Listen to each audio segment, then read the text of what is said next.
Shalom, apa kabar semuanya, saudara-saudaraku yang terkasih? Sebelum kita mendengarkan firman Tuhan, mari kita berdoa. Bapa di sorga, terima kasih atas kasih yang berkati kami, menolong kami pada hari ini. Kami akan merenungkan firman-Mu. Tuhan berkati, Tuhan sertai yang mendengarkan dan memperdengarkan. Terima kasih Tuhan, dalam nama Yesus kami bersyukur. Amin. Saudara-saudaraku yang terkasih, dalam nama Tuhan kita Yesus Kristus, firman Tuhan menyapa kita yang saya ambil dari Injil Matius pasal 21 ayat 33 sampai yang ke-46. Saya akan bacakan untuk kita semua. Dengarkanlah suatu perumpamaan yang lain adalah seorang tuan tanah membuka kebun anggur dan menanam pagar sekelilingnya. Ia menggali lubang tempat memeras anggur dan mendirikan menara jaga di dalam kebun itu. Kemudian ia menyewakan kebun itu kepada penggarap-penggarap, lalu berangkat ke negeri lain. Ketika hampir tiba musim petik, ia menyuruh hamba-hambanya kepada penggarap-penggarap itu untuk menerima hasil yang menjadi bagiannya. Tetapi penggarap-penggarap itu menangkap hamba-hambanya itu. Mereka memukul yang seorang, membunuh yang lain, dan melempari yang lain pula dengan batu.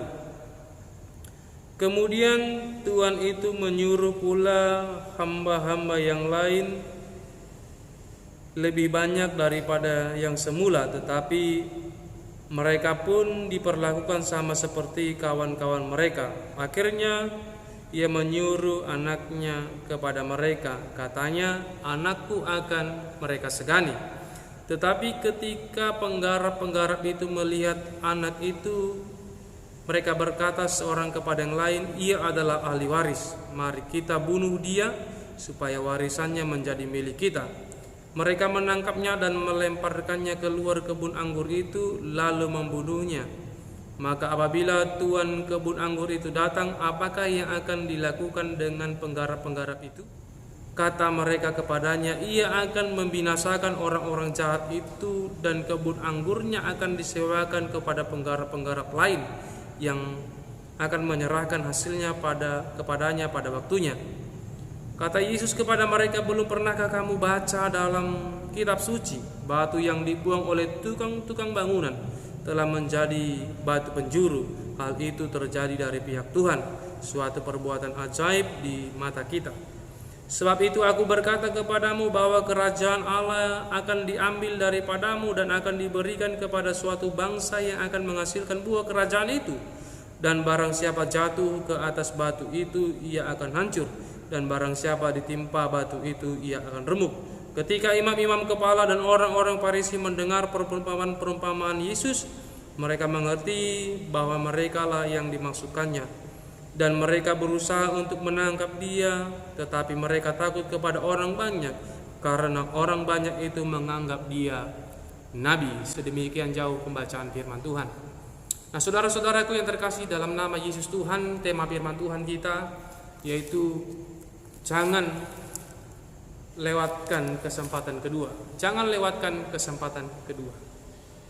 Saudara-saudaraku yang terkasih dalam nama Tuhan Yesus Kristus, saya pernah mendengar ada suatu istilah yang mengatakan kesempatan tidak datang dua kali. Nah, artinya dalam hal ini, saudara-saudaraku yang terkasih dalam nama Yesus Tuhan, kita diajak untuk jeli, untuk melihat segala sesuatunya atau kesempatan yang ada di depan mata.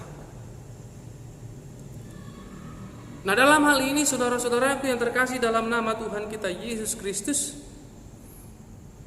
kita harus jeli untuk melihat setiap peluang yang ada di dalam kesempatan hidup kita, supaya tidak ada penyesalan hari ke depan. Nah, saudara-saudaraku yang terkasih dalam nama Tuhan kita sayang, akan tetapi jika kita memiliki kesempatan kedua, berarti kita adalah orang yang beruntung. Dan kita adalah sebagai orang yang berharga di hadapan orang yang memberi kesempatan kedua itu. Dan ini juga, saudara-saudaraku yang terkasih dalam nama Yesus Tuhan, bahwa orang yang memberi kesempatan kedua itu adalah orang yang penuh dengan belas kasih. ia penuh dengan kasih. Setiap orang yang memberi kesempatan kedua itu adalah orang yang penuh dengan kasih.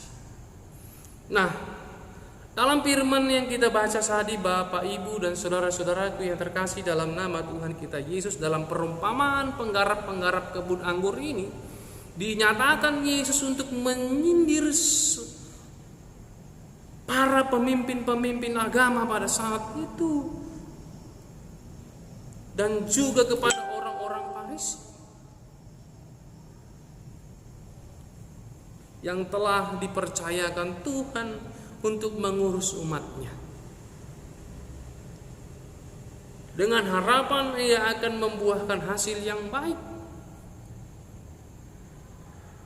Nah, dalam hal ini saudara-saudaraku yang terkasih dalam nama Tuhan kita Yesus Kristus, ternyata mereka tidak mengembalakan jemaat dengan baik, malah mereka melakukan suatu pemberontakan kepada Tuhan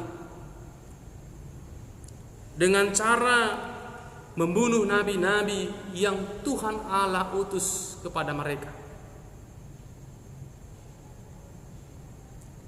Nah, dalam hal ini saudara-saudaraku yang terkasih dalam nama Tuhan kita Yesus Kristus, nabi-nabi yang diutus Tuhan pada saat itu di tengah-tengah bangsa itu untuk memperingatkan mereka supaya mereka kembali kepada Allah. Akan tetapi mereka membunuh, ada yang dianiaya, ada yang dilempar keluar, bahkan ada yang dibunuh, saudara-saudaraku yang terkasih. Dalam perumpamaan ini dijelaskan demikian. Nah, dalam hal ini Bapak dan Ibu dan saudara-saudaraku yang terkasih, apa yang menjadi pembelajaran yang perlu kita harus ingat di dalam kehidupan kita ketika kita mendengarkan firman ini? Yang pertama, saudara-saudaraku yang terkasih, Israel ingin menjadi penguasa atas milik Tuhan. Israel menjadi penguasa atas milik Tuhan, atau para pemimpin agama pada saat itu ingin menjadi penguasa atas milik Tuhan. Nah, Bapak dan Ibu dan saudara-saudaraku yang terkasih dalam nama Yesus Tuhan, melalui perumpamaan ini kita dapat melihat bahwa Israel mendapatkan hak istimewa. Tuhan berikan mereka untuk mengelola, atau Tuhan menyewakan kebun anggurnya untuk mereka kelola dengan baik. Dan pada akhirnya pada masa petik ya berbagi hasillah antara Tuhan yang punya kebun anggur dan para penggarap. Nah, saudara-saudaraku yang terkasih dalam nama Tuhan kita Yesus Kristus, akan tetapi dalam hal ini saudara-saudaraku yang terkasih, bukannya mereka menjaga atau merawat atau mengelola kebun anggur itu, tetapi mereka ingin menguasai atau memiliki kebun anggur itu. Ya, kemungkinan saudara-saudaraku yang terkasih, kebun anggur itu ada sangat luas, menghasilkan uang yang banyak, sehingga mereka tergiur, sehingga mereka kepingin untuk menguasainya, untuk memilikinya. Nah, dalam hal ini saudara-saudaraku yang terkasih dalam nama Tuhan kita Yesus Kristus, mereka telah melanggar hukum Taurat yang ke-10, yang bunyinya, saudara, jangan mengingini rumah sesamamu, jangan mengingini istrinya atau apapun yang menjadi miliknya. Para penggarap itu sudah melanggar hukum Taurat ke-10. Nah, dalam hal ini saudara-saudaraku yang terkasih dalam nama Tuhan kita Yesus Kristus, ada sesuatu yang mengingini yang bukan menjadi miliknya, sehingga mereka dalam hal ini saudara-saudaraku yang terkasih telah hidup di dalam ketamakan, keserakahan, kerakusan, ingin memiliki yang bukan menjadi miliknya. Nah, dalam ini saudara-saudaraku yang terkasih dalam nama Tuhan kita Yesus, perlu kita ingat Bapak, Ibu dan saudara-saudaraku yang terkasih dalam nama Yesus Tuhan, bahwa ketika kita hidup di dalam ketamakan, atau seseorang itu hidup dalam ketamakan, seseorang itu akan hidup menjadi jahat. Ia akan hidup menjadi jahat. Karena apa, saudara-saudaraku yang terkasih dalam nama Tuhan Yesus Kristus? Karena ia akan melakukan segala sesuatunya untuk mendapatkan apa yang menjadi keinginan hatinya. Secara sepintas itu baik, ia melakukan segala usaha, tetapi dalam hal ini saudara-saudaraku yang terkasih, usaha kotor pun ia lakukan. Segala macam cara ia lakukan supaya ia dapat menguasai, mendapatkan apa yang menjadi keinginan karena kerakusan, ketamakan yang mereka hidupi di dalam hidup mereka. Sama halnya dengan para penggarap-penggarap tadi, saudara-saudaraku yang terkasih dalam nama Tuhan kita. Kemungkinan mereka tergiur dengan lahan yang luas, dengan hasil yang mungkin begitu besar. Padahal Tuhannya enak-enak akan pergi ke suatu negeri.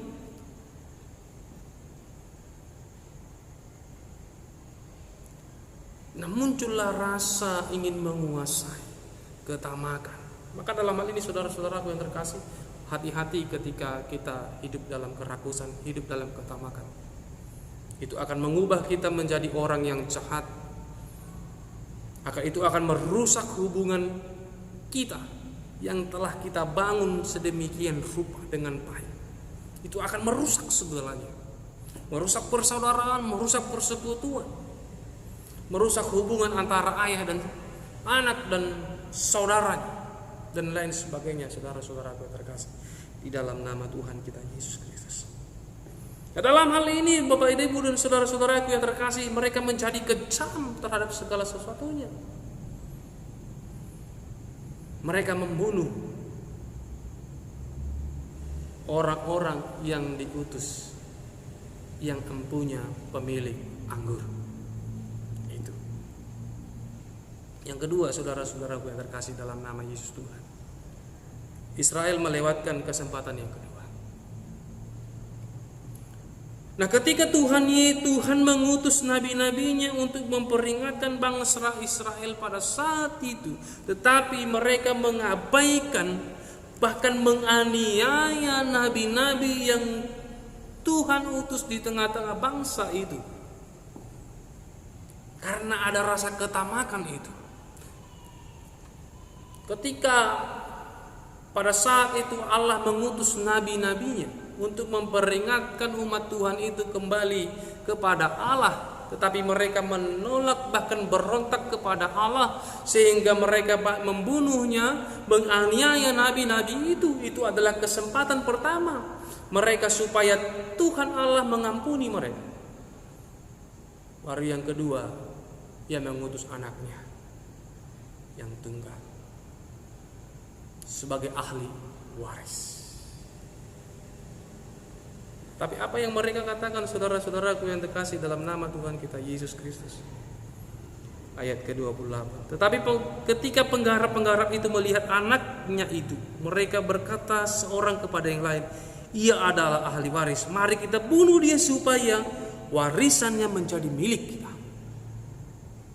Supaya warisannya menjadi milik kita. Nah, saudara-saudaraku yang terkasih dalam nama Tuhan kita Yesus Kristus, kalau saya boleh gambarkan dalam hal ini, saudara-saudaraku yang terkasih, bahwa ladang anggur itu ada yang menggambarkan dia sebagai gereja Tuhan, dan dalam hal ini adalah kita posisikan dia sebagai dunia ini. Penggarap itu adalah kita manusia, hamba-hamba yang Tuhan suruh itu adalah nabi-nabinya, dan anak itu adalah Yesus, dan empunya kebun anggur itu yaitu Allah. Nah, dalam hal ini saudara-saudaraku yang terkasih dalam nama Tuhan Yesus Kristus, namun ketika empunya kerajaan, empunya kebun anggur itu mengutus anaknya, tidak menggugah hati mereka, tidak menggetarkan hati mereka atas belas kasihan Tuhan dalam kehidupan mereka. Mereka tidak melunak, bahkan mereka membunuh anak itu supaya warisannya jatuh ke tangan mereka. Dan pada akhirnya saudara-saudara yang terkasih, memang mereka membunuh Yesus. Ya para imam, orang-orang Farisi pada saat itu membunuh Yesus, menyalibkan Yesus. Itu adalah gambarannya, saudara-saudaraku yang terkasih dalam nama Yesus Tuhan. Nah, dalam hal ini Bapak dan Ibu dan saudara-saudaraku yang terkasih, di dalam nama Tuhan kita Yesus Kristus, melalui firman Tuhan itu kita diajarkan, kita mendapat pembelajaran saudara-saudaraku yang terkasih tentang kasih Tuhan yang begitu besar. Tentang kasih Tuhan yang begitu luar biasa untuk kita. Ia tempatkan kita di kebun anggurnya di dunia ini. Atas belas kasih Tuhan, karena cintanya Ia menyediakan segala sesuatunya untuk kita pakai, kelola, dan nikmati. Namun apa daya saudara-saudaraku yang terkasih dalam nama Tuhan kita Yesus Kristus, karena kenikmatan dunia atau kenyamanan dan keenakan yang kita rasakan di tengah-tengah kebun anggur itu, di tengah-tengah dunia ini, membuat kita menjadi rakus dan tamak, sehingga mengubahkan kita menjadi orang-orang yang jahat. Tidak lagi memperdulikan persaudaraan, tidak memperdulikan lagi hubungan darah antara hubungan darah lagi, hubungan ayah dengan anak, ibu dengan anak, dan begitu lain sebagainya, karena ada ketamakan itu, kerakusan yang timbul di dalam hati manusia, sehingga merusak segala sesuatunya saudara-saudaraku yang terkasih dalam nama Tuhan kita Yesus Kristus.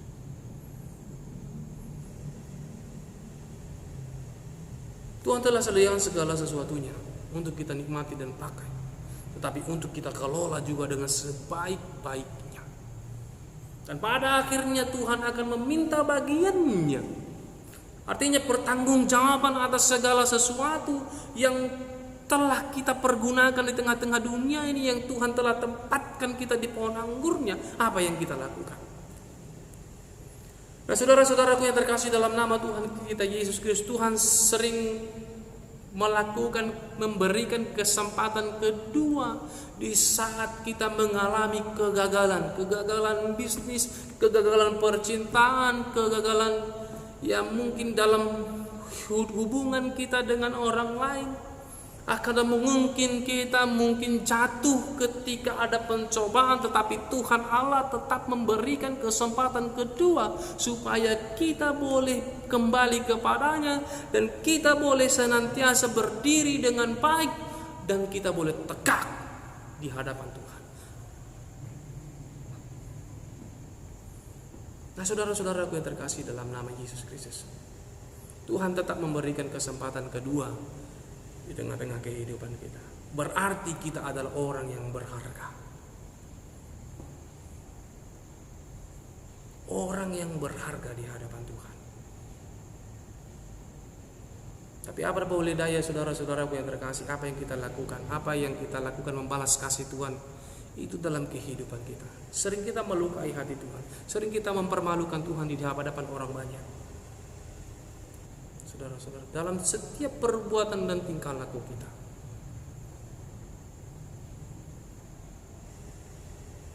Mari kita renungkan itu semua saudara-saudaraku yang terkasih dalam nama Tuhan Yesus Kristus. Pakailah kesempatan yang kedua dengan sebaik-baiknya, dan jangan mempermalukan Tuhan. Mari kita hidup bersama-sama, hidup dalam takut akan Tuhan, jauh dari ketamakan, baik dalam setiap pekerjaan kita, baik dalam hubungan rumah tangga kita, dan bahkan di dalam muda-mudi, dalam hubungan percintaannya. Lakukanlah di dalam Tuhan.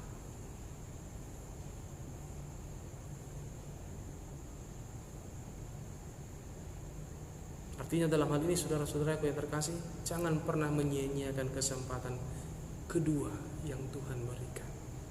Meskipun pada hari ini engkau gagal, esok Tuhan akan berikan kesempatan kedua. Gagal dalam percintaan, gagal dalam usaha, baik gagal dalam apapun, Tuhan akan tetap berikan kesempatan kedua. Jangan lewatkan itu. Pakai kesempatan-kesempatan yang Tuhan berikan dalam hidupmu. Amin. Kita berdoa. Terima kasih Tuhan atas kasih setia memberkati kehidupan kami, mengajar kami untuk mempergunakan hidup kami. Kami boleh senantiasa Tuhan, boleh Engkau pakai dan Engkau tetapkan di kebun anggurmu. Kami boleh mempergunakannya Tuhan, kami boleh menjadi orang-orang yang berbuah. Terima kasih Tuhan, Engkau berkati kami, Engkau tolong kami. Di dalam nama Yesus Tuhan kami berdoa bersyukur padamu. Amin. Shalom. Sampai bertemu di video selanjutnya. Tetap bersuka cita, tetap jaga kesehatan, dan tetap melayani Tuhan. Amin. Tuhan memberkati.